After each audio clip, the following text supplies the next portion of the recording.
Bonjour, bonjour. On m'a posé une question complexe. Pourquoi l'être humain a toujours besoin de faire du mal pour se sentir fort? C'est pas une question simple. Il n'y a pas de réponse simple. Je ne sais même pas s'il y a une seule réponse. Il y en a sans doute pas mal. Je voudrais quand même m'essayer à vous répondre en fonction de mon vécu, de mes croyances, de mes connaissances sur le sujet de l'inconscient, pour peut-être apporter un élément de réponse à tout ça. Pourquoi l'être humain a toujours besoin de faire du mal pour se sentir fort? Selon moi,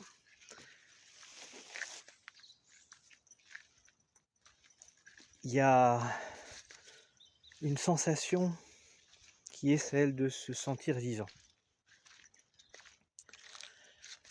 Il faut savoir que l'être humain est la seule créature vivante, sans doute, pour qui vivre n'est pas suffisant,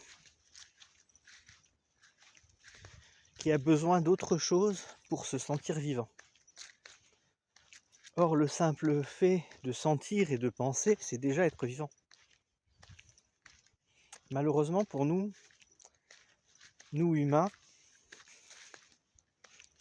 c'est rarement suffisant. Presque jamais, en fait.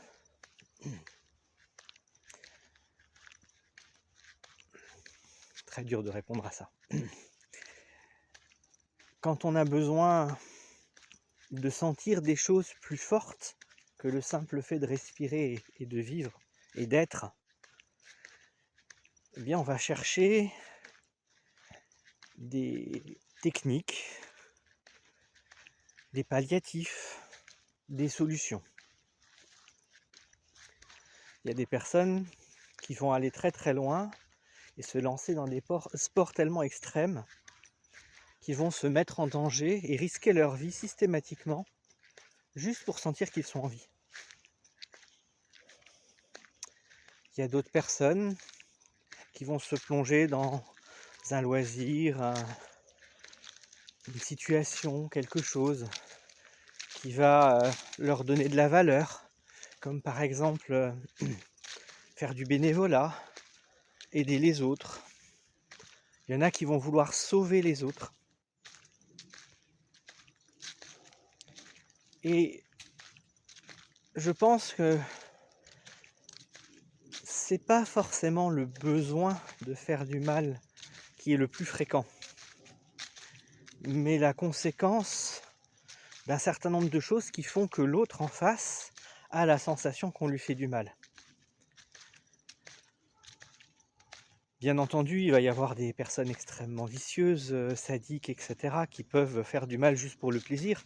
Et là, effectivement, c'est une manière de se sentir exister.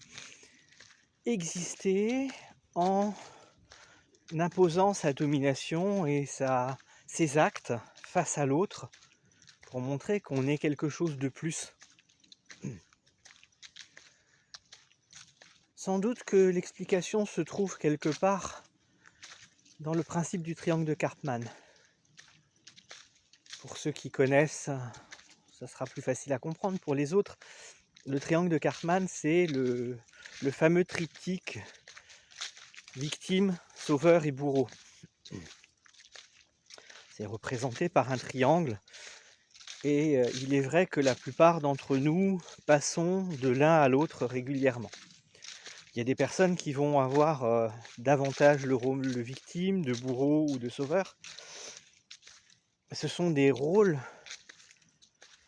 que l'on choisit, souvent inconsciemment, mais que l'on choisit, que l'on accepte comme tels, et dans lesquels on va, d'une certaine manière, se complaire, toujours inconsciemment, parce que ça nous donne la sensation d'exister. Eh bien, vous pouvez être victime et bourreau en même temps. Et souvent, on est victime, bourreau et sauveur, de différentes manières. Prenez l'exemple d'une personne qui subit justement, d'une victime. Elle a un bourreau, ok, très bien. Donc elle va chercher un sauveur, elle a déjà besoin des trois. Mais elle va peut-être aussi elle-même embaucher le rôle de sauveur, et sans doute à un autre endroit, ou au même endroit, adopter le rôle de bourreau. Par exemple, elle pourrait très bien essayer de sauver une personne qu'elle connaît, qu'elle considère dans une situation pire que la sienne, comme elle pourrait choisir d'enfoncer une personne qui est plus faible qu'elle pour se sentir exister en dehors de son rôle de victime. Et il est également possible qu'elle fasse les deux en même temps, c'est-à-dire qu'elle fasse souffrir quelqu'un en essayant de la sauver. C'est complexe, on est d'accord. La volonté n'est pas forcément à la douleur et à la souffrance de l'autre. Comme on dit parfois, l'enfer est pavé de bonnes intentions, et un acte qui pourrait s'avérer important, utile ou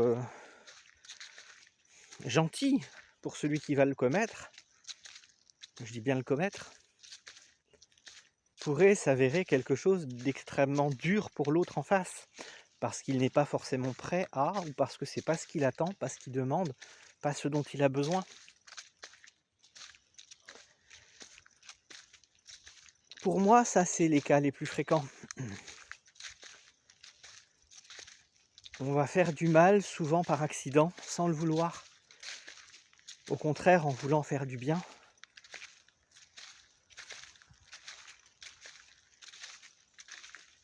Si on arrivait à se mettre un petit peu plus dans la situation de demander à l'autre ce qu'il veut avant de faire quelque chose, ça serait déjà bien.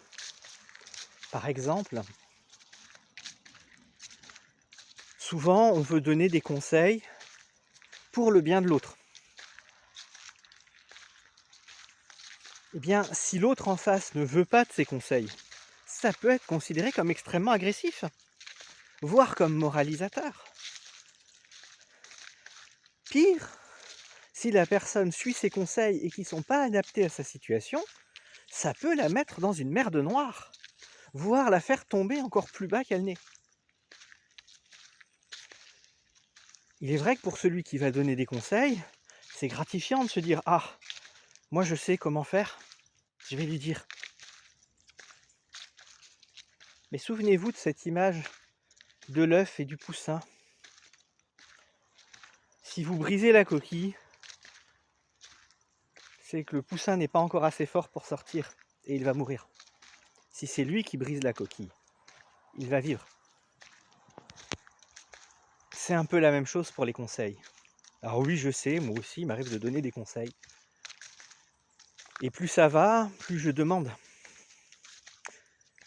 Via ces vidéos, je vous donne des conseils. Je ne vous oblige pas à les suivre, ni à les regarder, ni à les accepter. S'ils ne vous conviennent pas, c'est très bien pour vous. Ça ne me concerne pas. Je ne suis pas là pour vous sauver. Je suis là pour partager une expérience, vous faire part des choses que j'ai expérimentées moi-même. Et si ça peut vous aider, si ça peut vous être utile, et bien tant mieux. Peut-être que cela donnera assez d'explications par rapport à ce qui m'a été demandé. Alors à bientôt. Ciao, ciao.